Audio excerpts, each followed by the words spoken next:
Hello everyone, welcome to my YouTube channel, Bonya the Simplifier.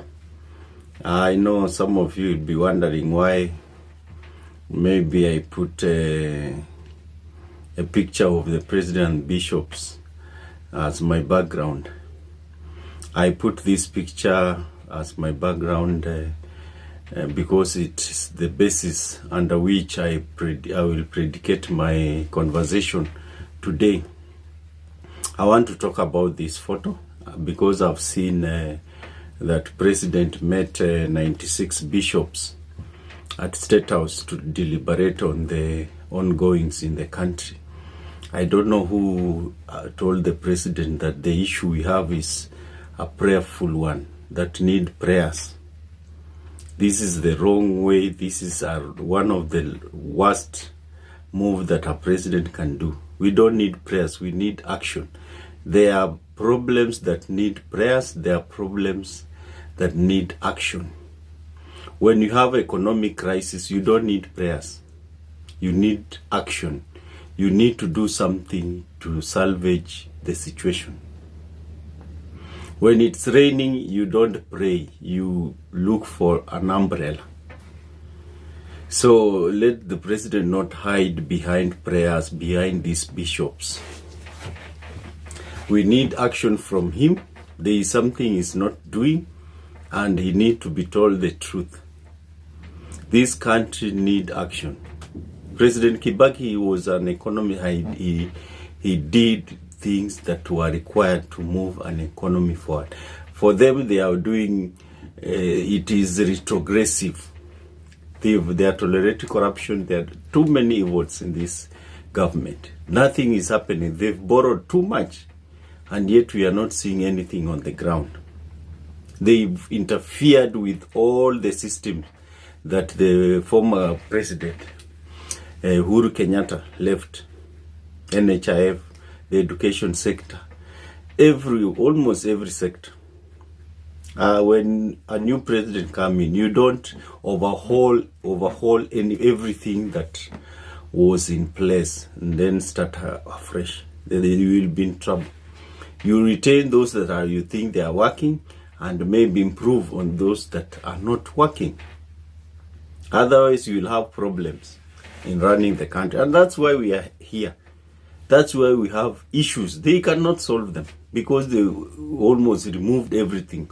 Overhaul of all the system, all the things that Uhuru Kenyatta was working on, and started afresh. I don't know the reason why they even removed. They are removing NHIF. What is the issue with NHIF that you want to remove it? You should tell us the things that NHIF is not doing that the other system you are bringing is going to do. Tell us the shortcoming. Must you change the name? Must you change the staff? Was the staff the issue? So those are the things we need to interrogate. Don't just change a system because you are new president. There are things that were working. There are things that were not working. If it was corruption, deal with the corruption. And those are the issues we are seeing. And the moment you start overhauling the whole system and you bringing a new one, becomes very expensive. Very expensive. And that's why these are unable to handle the issues that we are facing. Because now it's very expensive to start a new system with this economy we have. Economy that is barely productive. You depend on taxes. There is no income, government income. It's only taxes. What are you exporting? Most of the things we have are imports. And therefore there is our money is going outside. We are importing eggs. So, President, you need an economic solution, not spiritual solutions. That's where we have a problem. These are the preachers, these are the church leaders who told Kenyans that this is a prayerful government, this is a God-sent government. Why are we in this hall? So these are part of the problem. They cannot be part of a solution. Look for people who can help you bring back this country on track. Otherwise, we'll have meetings, we'll have everything, every kind of meeting with this bishop. You will not get a solution. You have economic, call themselves economic expert, economists. Maybe they are theoretical, but they are not practical. Look for people who can give you practical solution. People who help Kibaki. People who are working with Uhuru Kenyatta. This country needs people with practical solutions. And the dialogue we are planning, how many committees we've had? The other day we had a National Dialogue Committee looking at the cost of living. They had report. What happened to the report? Have we seen any action? So this is another exercise in futility. This dialogue, we want to engage the youth, the Generation Z. It is an exercise in futility. Maybe you just want to buy time. It will not help this country. The youth have their problems. They've itemized them. Look at them. How can you solve them? Look at prioritize them. What is it that you can solve now? And what is it that need time? There are solutions you can get short term, and the other one need time, long term. But now when you call bishops, how will they help you? Do they understand economics? Economic issues? Do they even understand politics? This is an economic issue which need an economic solution. And therefore, President, stop these too much prayers. It is not necessary. We understand prayers are important, but not all the time. And to the Generation Z, this is unsolicited advice to you. Do not form any leadership for this dialogue. Do not form any leadership to engage the government in this dialogue. Your leaders will be targeted. Your leaders will be profiled. And your leaders will be eliminated if you are not careful. And to some extent, some of them will be invited and given big jobs or senior position in government. And you will not hear of them again. And you will not get what you wanted. And therefore, I want to tell the Gen Z, Generation Z, that you have your demands, you have your list, you've itemized what the demands, present them to the president. You said you are partyless, fearless, and tribeless. Remain so. But the moment you want to form maybe leadership, they will be invited. Then you say they are representative. Then they go for this committee. I've had the arrangement. They'll form a 100-member committee, church leaders, and all the leaders. You go to the 47 counties. How long will it take to you to get your solution? The government to sort your solution, your problem, sorry. How long will it take for the government to get solution to the problems the demands you've given? So you just need to state the demands. Do not engage with the government. Give them ultimatum and timelines. Tell them by this day you need to. Do you need the timelines to handle corruption? No, you just start dealing with corruption. You don't need even to go around the country. I don't know what is this that they want to collect in the 47 countries. Yet the youth who protested, they have the demands. What are the preachers going to? What are the bishop going to do in this matter? Nothing. find solution for this problem. When the government you are put in place, it is your responsibility to get solution to your people who elected you, those who elected you and those who did not elect you, who voted you and those who did not vote. Now you give services to your people in that country. So these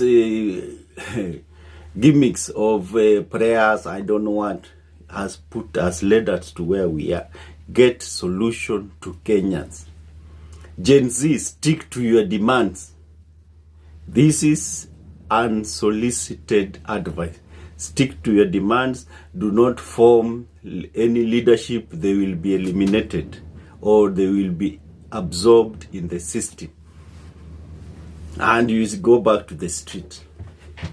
The only thing you need to do going forward is present your demands, give timelines and ultimatums, and when they are not met, the government need to do something, or you go back to the street. So this is my plea. Do not form leaders. Do not have leaders for this group. They will be eliminated. As we speak, former member of Nand Hills has been abducted. So as a youth leader, will you be spared? So kindly do not. This is just a gimmick to delay so that they can buy time. By the time we reach we are in 2024, election is 2027. They buy time this year.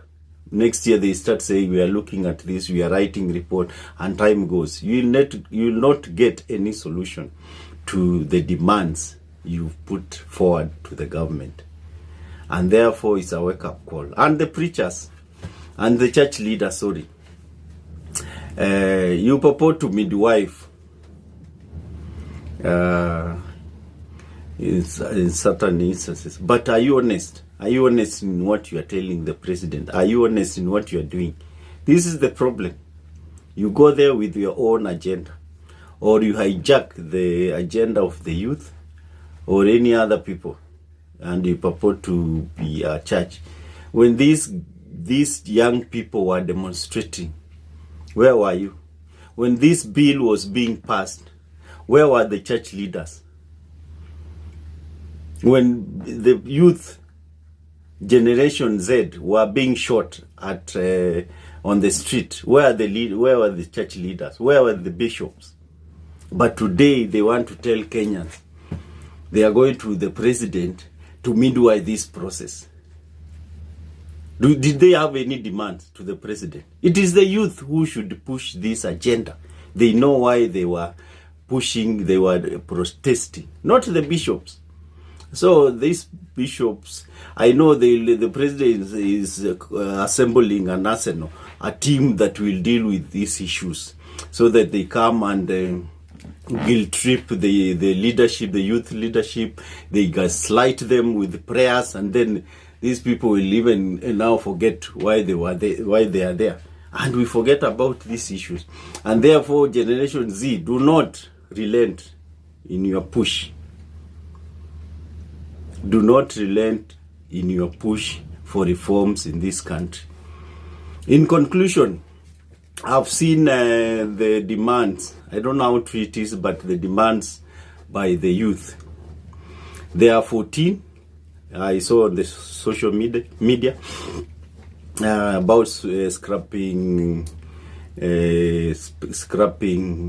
national housing levy, constitute IBC, restore Linda Mama program, employ interns, sack corrupt government officials, obey court orders, those things. Can you deal with those that you think are fundamental, those that are making us be in this hall? Because those demands are so many, but there is one that maybe contribute to the others. In my own assessment, I thought you should deal with 4.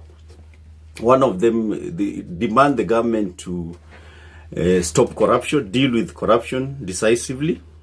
Secondly, demand the government, it is their responsibility to create jobs to its citizens. It's the responsibility of the government to create jobs for its citizens. So demand, that's number 2. Number 3, demand the government to reduce the cost of living. That's number 3. And then the last one, let the government be inclusive. Let the government be inclusive. Let it be a mixture of old and the young. Not old people, where this government, they always recycle people. If the 4 are met, I think the noise we are seeing around this country will reduce and will not have the issues we are seeing around. And maybe as serious this, we don't want to water down our conversation, what the aims of the youth, but there is one Bishop Anthony Muheria. So much respect to you. This is a guy we need. He's an honest guy. He tells the truth. Maybe he needs to be in this. Maybe youth can talk to him so that he can present their demands to the president. This is an honest guy who can maybe represent the youth. He's not a youth, but they can give them that responsibility to present their issues to the president. But the other guys are government sympathizers. They will not help this country as expected. So government, you have the mandate to sort out these issues, and you need to do something. You need to do something as soon as possible. Otherwise, if nothing is done, we'll be done as a country. Thank you so much. See you in my next video.